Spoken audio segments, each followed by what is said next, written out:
Hello food lovers, welcome to our channel. నేను మీ రాణి Eramsetti. Friends, ఈరోజు పూర్ణాల recipe చేసి చూపించబోతున్నాను.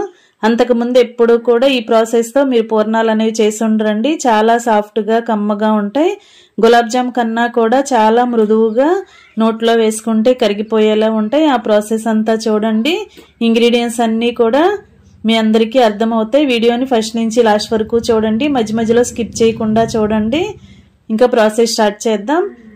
1 కప్పు నిండా వేరుశనగ పప్పులు తీసుకోండి. వీటిని బాగా డ్రై రోస్ట్ చేసుకోండి. మనం పప్పుల్ని ప్రెస్ చేసినట్లయితే ఇలా ఈజీగా పొట్టు అంతా కూడా ఓపెన్ అయిపోవాలి. ఈ విధంగా ప్రెస్ చేసుకుని పొట్టు తీసుకున్న పప్పుల్ని 1 కప్పు తీసుకోండి. అలాగే ఏ కప్పుతో పల్లీలు తీసుకుంటే అదే కప్పుతో 1/2 కప్పు బెల్లం తురుము తీసుకోండి. అలాగే 4-5 టేబుల్ స్పూన్లు తెల్ల నువ్వులు కూడా తీసుకోండి. ఇప్పుడు మిక్సీ జార్ తీసుకుని పల్లీలు మిక్సీ జార్లో వేసుకోండి. అలాగే తెల్ల నువ్వులు కూడా జార్లో వేసుకోండి. అలాగే తురిమి పెట్టుకున్న బెల్లాన్ని కూడా మిక్సీ జార్లో వేసుకుని 1 ఇలాచీ వేసుకోండి. మూత పెట్టుకుని దీనిని బరకగా గ్రైండ్ చేయండి. మరి ఒకేసారి ఎక్కువగా గ్రైండ్ చేయకుండా ఇలా బరకగా వచ్చేలా గ్రైండ్ చేయండి.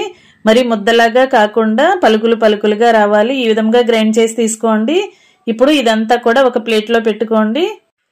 ఈ పొడంతా కూడా ప్లేట్లోకి వేసుకున్నాం కదా. ఇప్పుడు చేత్తోనే మనం కొంచెం కొంచెంగా పల్లీల పొడి తీసుకుంటూ చిన్న చిన్న ఉండలుగా చేసుకోండి. మనకి పూర్ణాలు అనేవి ఏ సైజులో కావాలో ఆ సైజులో బాల్స్ లాగా చేసుకోండి. ఇలా ఉండ చుట్టుకుని ఒక ప్లేట్లో పెట్టుకోండి. ఇదే విధంగా మిగిలిన పౌడర్ అంతా కూడా కొంచెం కొంచెంగా తీసుకుంటూ ఇలా పల్లీ బాల్స్ ని రెడీ చేసుకుని ఒక గిన్నెలో పెట్టుకోండి. ఇలా మొత్తం కూడా రెడీ అయ్యాయి కదా. ఇప్పుడు నెక్స్ట్ ప్రాసెస్ చూద్దాం. బ్రెడ్ తో పూర్ణాలని చెప్పాను కదా. బ్రెడ్ స్లైసెస్ అండి, ఒక 7-8 అలా తీసుకోండి. దీనికి ఇలా సైడ్ ఉన్న బ్రౌన్ కలర్ పార్ట్ అంతా కూడా తీసేసుకుని రిమూవ్ చేసుకోండి. మధ్యలో ఉన్న బ్రెడ్ తో మాత్రమే, వైట్ కలర్ బ్రెడ్ తో మాత్రమే మనం రెసిపీ అనేది చేయబోతున్నాం. ఇలా చుట్టూ ఉన్న బ్రెడ్ అంతా కూడా ఓపెన్ చేసుకుని ఇలా వైట్ కలర్ బ్రెడ్ మాత్రమే తీసుకున్నాం కదా. దీనిని చిన్న చిన్న ముక్కలుగా చేసుకోండి. ఇలా చిన్న చిన్న ముక్కలుగా చేసుకుని మిక్సీ జార్లో వేసుకుని పౌడర్లా గ్రైండ్ చేయాలి. ఈ విధంగా చేయండి. మరి ముద్దలాగా కాకుండా ఇలా చక్కగా పౌడర్ లాగా రావాలి. ఇదంతా కూడా ఒక ప్లేట్లోకి వేసుకోండి. ఫ్రెండ్స్, ప్రాసెస్ అంతా చాలా డిఫరెంట్ గా ఉంటుందండి. వీడియోని మధ్య మధ్యలో స్కిప్ చేయకుండా ఫస్ట్ నుంచి లాస్ట్ వరకు చూస్తేనే మీకు అర్థమవుతుంది. అలాగే ఇదంతా కూడా నచ్చుతుంది కూడా. ఇప్పుడు పౌడర్ అంతా కూడా ప్లేట్లోకి వేసుకున్నాం కదా. ఇప్పుడు 4-5 టేబుల్ స్పూన్లు మిల్క్ పౌడర్ ని తీసుకోండి. మిల్క్ పౌడర్ ప్లేస్ లో మైదా పిండినైనా తీసుకోవచ్చండి. 4-5 టేబుల్ స్పూన్లు వేసుకున్నాం కదా. ఇప్పుడు చేత్తోనే బ్రెడ్ పొడి, మైదా పిండి కూడా మొత్తం అంతా కలుపుకోండి. ఇప్పుడు గోరువెచ్చగా ఉన్న పాలను తీసుకుని దానిలోకి 1 టేబుల్ స్పూన్ పంచదార వేసుకోండి. ఈ షుగర్ అంతా కూడా పాలలో కలిసేంత వరకు స్పూన్ తో బాగా కలపండి. ఇలా కలుపుకున్న పంచదార పాలని ఒక్కొక్క స్పూను బ్రెడ్ పొడిలో వేసుకుంటూ దీనిని ఒక చపాతీ ముద్దలాగా రెడీ చేసుకోవాలి. పాలనేవి ఎక్కువగా పట్టవండి. కొంచెం కొంచెంగా పోసుకుంటూ మాత్రమే మనం ఇది రెడీ చేసుకోవాలి. చేత్తో బ్రెడ్ ని గట్టిగా ప్రెస్ చేస్తూ కలిపినట్లయితే పిండి అనేది ముద్దలాగా ఫామ్ అవుతుంది. ఇలా గట్టిగా మనం నొక్కుతూ కలుపుకున్నామంటే ఇలా రెడీ అవుద్దండి. ఇలా చపాతీ ముద్దలాగా రెడీ చేసుకోండి. ఇలా చేసుకున్నాం కదా. ఇప్పుడు ఒక గిన్నెలోకి 1 టేబుల్ స్పూన్ నెయ్యి తీసుకోండి. నెయ్యిని కొంచెం చేతులకి అప్లై చేసుకుంటూ బ్రెడ్ ముద్దని కొంచెం కొంచెంగా తీసుకుంటూ చిన్న చిన్న బాల్స్ లాగా చేసుకోండి. మనం పల్లీ బాల్స్ ని ఎన్ని చేసుకున్నామో అదే విధంగా బ్రెడ్ ముద్దతో కూడా కరెక్ట్ గా అన్ని బాల్స్ వచ్చేలా చేసుకోండి. ఈ విధంగా చేసుకున్నాం కదా. నెయ్యి అనేది ఎక్కువగా అప్లై చేయొద్దండి. లైట్ గా తీసుకుని మాత్రమే బ్రెడ్ ని ఉండచుట్టండి. లేదంటే మనం డీప్ ఫ్రై చేస్తున్నప్పుడు ఆయిల్లో వేసిన వెంటనే బ్రెడ్ అనేది ఓపెన్ అయిపోయి లోపల పూర్ణం అంతా బయటకు వచ్చేస్తుంది. నెయ్యి అనేది ఎక్కువగా తీసుకోకుండా లైట్ గా తీసుకుంటూ కొంచెంగా తీసుకుంటూ ఇలా బ్రెడ్తో బాల్స్ చేసాం కదా, దానిని ఇలా వెడల్పుగా అప్పడం లాగా చేసుకుని దాని మధ్యలో ఈ పల్లి పూర్ణాన్ని పెట్టుకోండి. ఇప్పుడు లోపల పూర్ణం అనేది బయటికి ఓపెన్ అయి కనిపించకుండా చుట్టూ కూడా ఇలా బ్రెడ్తో కవర్ చేస్తూ పూర్ణం లాగా చుట్టండి. బ్రెడ్ని చాలా మెత్తగా సాఫ్ట్గా ఎక్కువసేపు కలుపుకున్నట్లయితే మనం పూర్ణం చేస్తున్నప్పుడు పైన క్రాక్స్ అనేవి ఏమీ లేకుండా, పగుళ్ళు అనేవి ఏమీ లేకుండా చాలా ఈజీగా ఇది మనం రెడీ చేసుకోవచ్చండి. ఈ విధంగా చేయండి.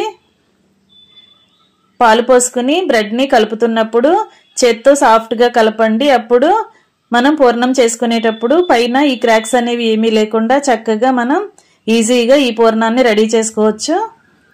కొత్తగా వంట నేర్చుకునే పిల్లలైతే మామూలు పూర్ణాలు చేసుకోవటానికి ఆయిల్లో డీప్ ఫ్రై చేస్తున్నప్పుడు భయపడుతూ ఉంటారు. అలా కాకుండా ఈ విధంగా నేను చూపించిన ప్రాసెస్తో చాలా సింపుల్గా, టేస్టీగా, చాలా కమ్మగా, సాఫ్ట్గా ఉండే బ్రెడ్ పూర్ణాలను ఒకసారి ట్రై చేసి చూడండి. అందరికీ నచ్చుతాయండి. ప్రాసెస్ అంతా చాలా సింపుల్, రెసిపీ మాత్రం చాలా చాలా బాగుంటుంది. ఇదే విధంగా మిగిలిన పూర్ణాలన్నీ కూడా రెడీ చేసి పెట్టుకోండి. ఫ్రెండ్స్, ఛానల్ని ఫస్ట్ టైం వాచ్ చేసిన వారు సబ్స్క్రైబ్ చేసుకుని పక్కనే ఉన్న బెల్ బటన్ని క్లిక్ చేయటం మాత్రం మర్చిపోకండి. నేను పెట్టబోయే రెసిపీస్ అన్ని డైలీ మీ ఫోన్కి నోటిఫికేషన్కి వస్తాయి. ఏ రోజు రెసిపీ ఆ రోజు ఓపెన్ చేసి చూడండి. వాటిలో మీకు నచ్చిన రెసిపీని కుక్ చేసి ఫ్యామిలీకి సర్వ్ చేయండి. ఇలా మొత్తం పూర్ణాలన్నీ కూడా చుట్టుకుని రెడీ చేసుకున్నాం కదా, ఇవన్నీ కూడా ఒక ప్లేట్లో పెట్టుకోండి.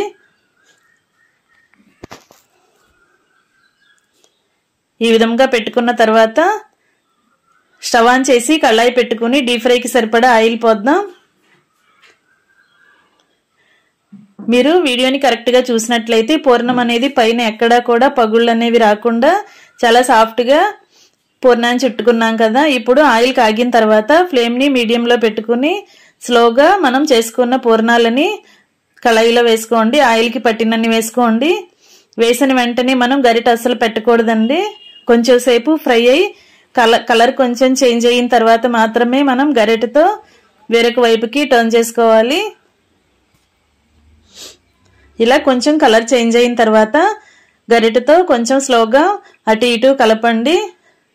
మామూలు పూర్ణాలు చేసుకున్నట్లుగా గరిటతో స్పీడ్గా కలిపామంటే బ్రెడ్ అంతా కూడా ఓపెన్ అయిపోయి ఆయిల్లోకి పూర్ణం అనేది, లోపల పూర్ణం అనేది ఆయిల్లోకి వచ్చేస్తుంది. స్లోగా మాత్రమే వీటిని డీప్ ఫ్రై చేయండి. ఈ విధంగా కరెక్ట్గా ఫ్రై అయిన తర్వాత ఆయిల్ నుండి తీసేసుకుందాం.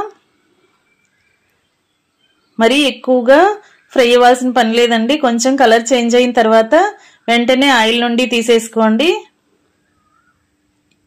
మరి ముదురు కలర్లోకి రావాల్సిన పని లేదు. ఈ విధంగా ఫ్రై అయిన తర్వాత ఆయిల్ నుండి తీసేసుకోండి.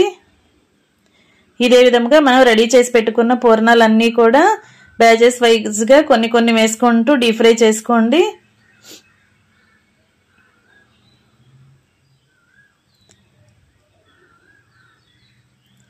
ఇలా స్లోగా ఒక్కొక్కటి మాత్రమే మనం తీసుకుని గరిటలోకి వేసుకోవాలండి. లేదంటే పూర్ణం అనేది విడిలిపోతుంది, ఓపెన్ అయిపోతుంది. ఈ విధంగా ఆయిల్ నుండి తీసేసుకున్నాం కదా. చాలా కమ్మగా, టేస్టీగా, సాఫ్ట్గా ఉండే బ్రెడ్ బూరెలు రెడీ అయిపోయాయి. మీ అందరికీ కూడా ఈ రెసిపీ నచ్చినట్లయితే ఖచ్చితంగా ట్రై చేసి చూడండి. ఛానల్ని సబ్స్క్రైబ్ చేసుకోండి. మరొక రెసిపీతో మళ్ళీ కలుద్దాం. Thanks for watching. నేను మీ రాణి ఎర్రంశెట్టి.